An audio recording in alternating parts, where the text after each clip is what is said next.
They belittled her, interrupted her, tried to discredit her. Now, they were the ones begging for mercy. Karoline Leavitt was no stranger to tough interviews. She knew how to stand up to the pressure, especially from the liberal media. But this time it was different. This wasn't just a political debate, it was a directly planned attack. Her appearance on the show had been presented as an invitation to talk politics. But when she stepped into the studio, she felt the atmosphere change. Normally, there would be a debate between different views, but here, there was a trap. The first questions were as ordinary as she had expected, but suddenly, one of the presenters leaned forward and spoke with a sarcastic edge in his voice. "Let's be real, Karoline. You're here not because of your talents, but because of your loyalty. That's why you got this job, isn't it?" The studio audience reacted immediately. Some murmured, others laughed mockingly. Karoline's expression didn't change, but the balance inside her had begun to shift. This was no longer an interview, it was a show, and she was the target. She took a deep breath. She wouldn't lose control.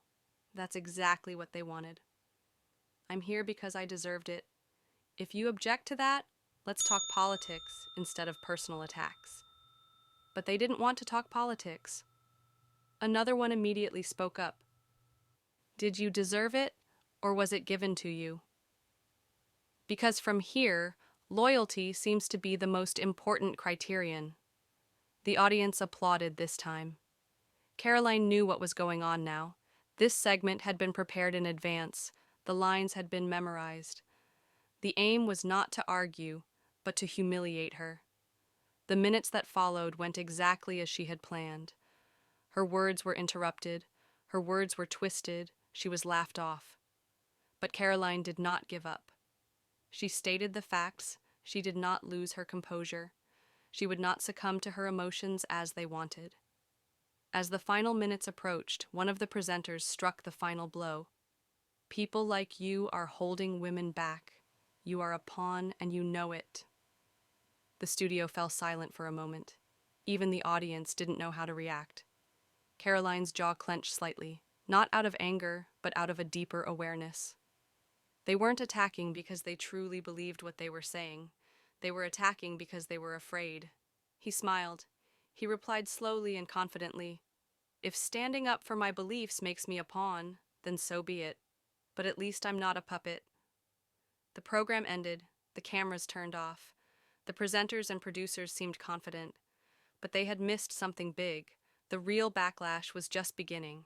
The unedited version of that episode went viral. Twitter, YouTube, and the news channels were all over Karoline's head. The network tried to contain the incident. They cut the interview and served it up as just a heated argument, but that wasn't enough. The truth was out in the open. That image changed everything. Conservatives weren't just angry, they were furious. The comments were filled with accusations of media bias, double standards, and bullying. Not only Karoline's loyal supporters, but even her previous critics couldn't deny that this time they were under open attack. Social media erupted in anger. Hashtags like Stand with Karoline, Cancel the Show, and Media Bias quickly trended.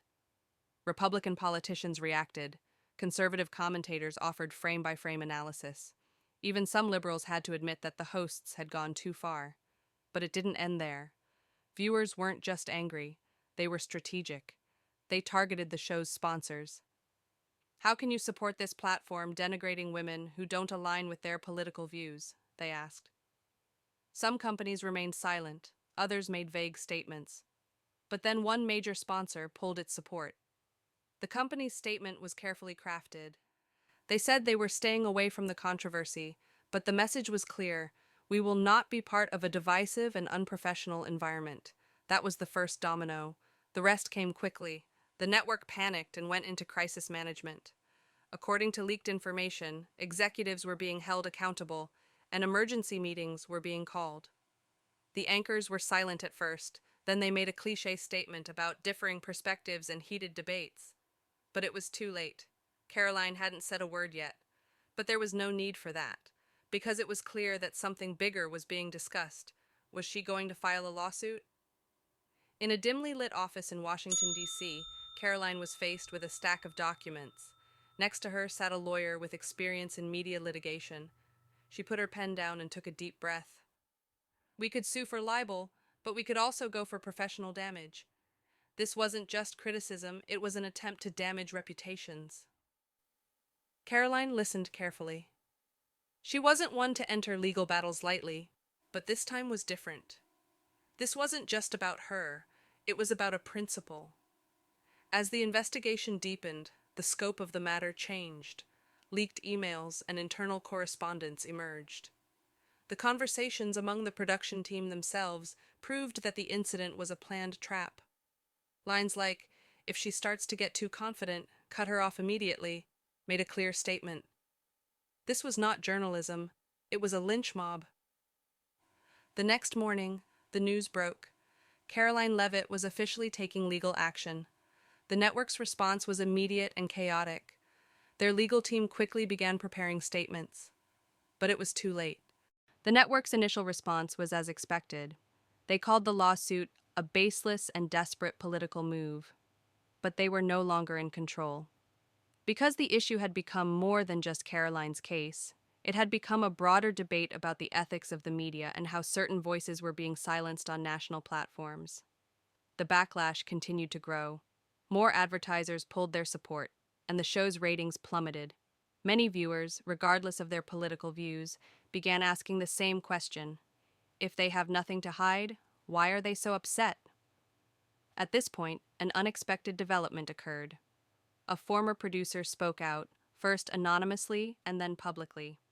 In his interview, he confirmed what had long been suspected. The program was carrying out premeditated attacks on conservative guests. Producers were instructed to embarrass guests, interrupt them, use sarcastic language, and manipulate them through editing. Moreover, this was not just a case specific to Karoline. It was a systematic policy that had been in place for a long time. Leaked emails, internal memos, and even raw footage of interviews backed up the claims. This wasn't just a lawsuit anymore. It was a huge media scandal, and the network was too cornered to cover it up. Chaos reigned at the network's headquarters. Executives were shouting orders, legal teams were holding crisis management meetings, and public relations staff were scrambling to craft a statement that would minimize the damage. Media outlets had faced crises from time to time, but this was something else. Their entire credibility was at stake. Finally, they issued a formal statement. We remain committed to free and open debate. We regret any misunderstandings, but our hosts acted in a heated debate environment. It was a carefully crafted no-apology statement. But viewers didn't buy it. Comments were closed, dislike rates skyrocketed, and more advertisers were canceling. Sponsors were making it clear they didn't want to be involved in a crisis like this. And then came the first major resignation. One of the show's executive producers left. The press release said that this was a mutual decision. However, inside information showed that the real issue was an effort to control the fire. But it was too late. Because Karoline's team had officially requested internal correspondence and documents, and the evidence they obtained was beyond expectations. More emails, more correspondence, and even instructions given directly to the presenters to disparage certain guests were revealed. The final blow came when another former employee came forward. But this time, the issue was not limited to one program. It was alleged that the entire network was pursuing a policy of discrediting and silencing certain individuals and reinforcing its own narrative. Karoline's case was no longer just about her. It had become a showdown that was shaking the credibility of media institutions. This was no longer just a legal battle against Karoline. It was a battle to confront the truth. The courtroom was packed. Reporters were waiting to capture every detail. Outside, the scene was even more chaotic. Protesters, supporters, and media vehicles filled the streets. This was no longer just a case. It had become a cultural battleground. Karoline was calm but focused next to her lawyers. She had been preparing for this moment for weeks. The network's legal team was strong, but Karoline knew that they were not just fighting against her, they were also confronting their own past mistakes. The hearing began with opening statements. Karoline's lawyers made it clear, this case is not about political differences. It is about media accountability. Our client was targeted, discredited, and professionally damaged not through honest journalism, but through a deliberate process of manipulation. The evidence was then presented: leaked emails, former producer testimony, uncensored interview footage. All of this was shattering the network's illusion of impartiality. The defense argued that the program was merely a heated debate and that Karoline was playing the victim. But then the former producer took the stand. Under oath, he explained one by one the instructions the show's staff had received. Then the infamous email was read out loud to the court. Don't let her finish her full sentences, keep her in control, taunt her lightly, undermine her credibility. The courtroom went completely silent. The network's claims of impartiality had collapsed in an instant. The network's lawyers argued that this was entertainment, not serious news. But Karoline's team responded more forcefully. They had prepared a video montage showing how liberal guests were treated with courtesy and respect, while conservative guests were constantly interrupted and belittled. The jury watched in silence. The difference was clear. Then the financial records were presented. Karoline's reputation had been deliberately targeted by canceling speaking invitations and withdrawing job opportunities. That was when the course of the case changed. This was no longer a media scandal, but a legal showdown. Finally, the jury had only one question: did the network overstep the mark? Everyone across the country was waiting for the verdict. The jury returned faster than expected. Everyone held their breath as the judge entered the courtroom. The presiding judge stood up and announced the verdict. In the case of reputational damage and professional injury, the jury finds in favor of the plaintiff. There was a brief silence in the courtroom, then shocked whispers spread. Karoline closed her eyes and took a deep breath. The months-long battle was finally over. The compensation was in the millions. The network was forced to issue a formal apology, not only to Karoline, but to all the guests who had been subjected to similar treatment in the past. But that was not the end of it. The show was officially canceled. The network tried to present it as a restructuring decision, but everyone knew the truth. The advertisers would not return. More former employees came forward. More unethical practices were exposed. This wasn't just a loss for the network, it was a turning point for the entire media world. And Karoline? Her career didn't just survive, it got even stronger. Book deals, speaking invitations, a bigger platform. But instead of celebrating her victory, her final message was clear. It's not about silencing people you don't like. It's about accountability. The media shouldn't manufacture the truth, it should report it.